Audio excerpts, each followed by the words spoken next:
Pinocchio, a real boy.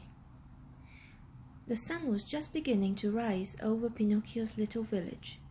The moment he awoke, Pinocchio leaped out of bed and ran to look at himself in the mirror. He laughed with joy when he saw his reflection. It hadn't been a dream. The blue fairy had made him a real boy. Pinocchio lost track of the minutes as he stared at his reflection. He might have stood there all day if he hadn't smelled a wonderful scent coming from the kitchen. As he sniffed the air, Pinocchio felt a strange sensation. His mouth began to water. Is this what being hungry feels like? He wondered. Pinocchio put on his clothes and ran to the kitchen. There he saw his father, Geppetto, cooking a huge breakfast. There were eggs and pancakes and bacon and sausage and oatmeal and orange juice and toast and milk and muffins and... Pinocchio stopped trying to name everything on the table. Geppetto grinned when he saw Pinocchio. I wanted to cook you something special for your first breakfast, but I couldn't decide what to make, he said. So I made everything.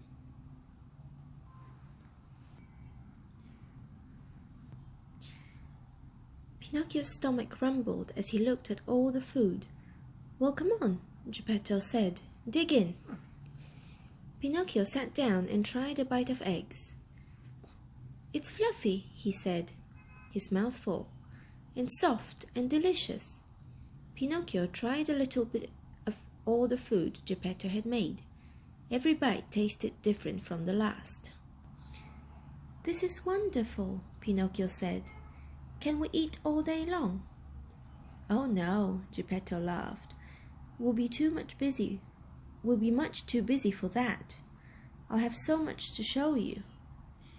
Can we take the food with us? Pinocchio asked. That's an excellent idea, Geppetto said. We'll have a picnic.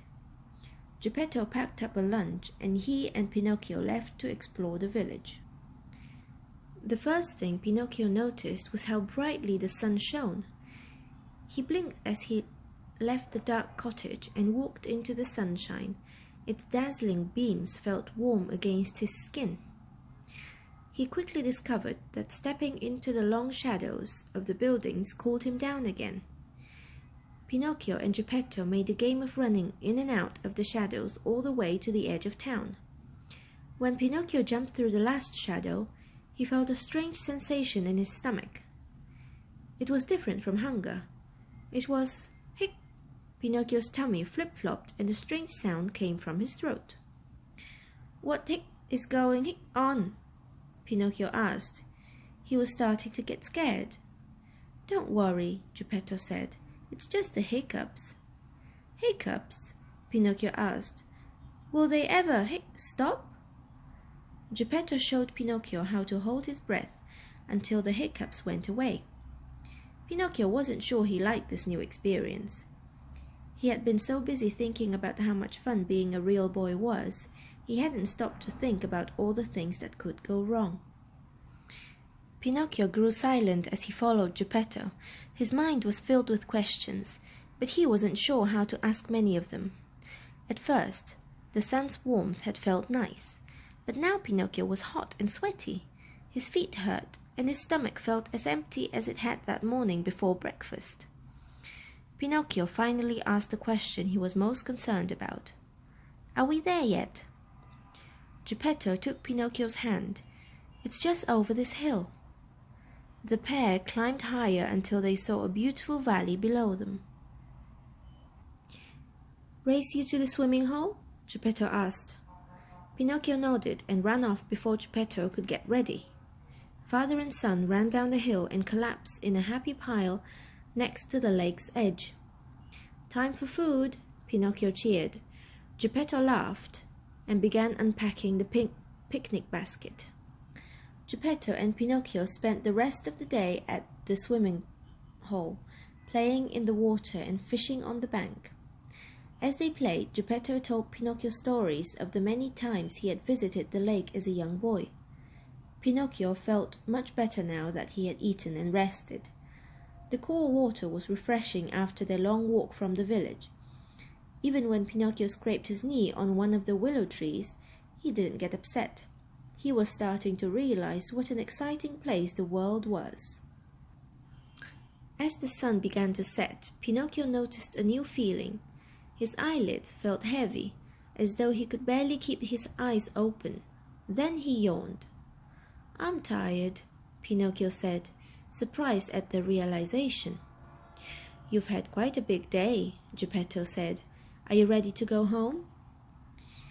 Pinocchio nodded, and Geppetto lifted him onto his shoulders. He carried Pinocchio toward their little house in the village. Sitting on Geppetto's back, Pinocchio looked up into the night sky. Far above them shone the wishing star, twinkling brightly. Pinocchio realized that being a real boy was more complicated than he had imagined. "Today was fun, Father," Pinocchio said, "but it was hard too." Geppetto nodded, thinking about what Pinocchio had said. "That's what being alive is. It's sunlight and bacon and hiccups and scraped knees. Some of it will be scary, but I promise I'll be right there with you." Geppetto waited for Pinocchio to answer, but all he heard was the sound of soft snoring. Pinocchio was fast asleep. Geppetto laughed quietly. "Enough speeches. It's time to get you to bed." Geppetto carried Pinocchio as gently as he could to bed. He fluffed each pillow and then drew the blankets close under Pinocchio's chin. "Good night, my boy," Geppetto said, leaning in to kiss Pinocchio on the forehead. "Today was a dream come true. I cannot just share another adventure with you tomorrow."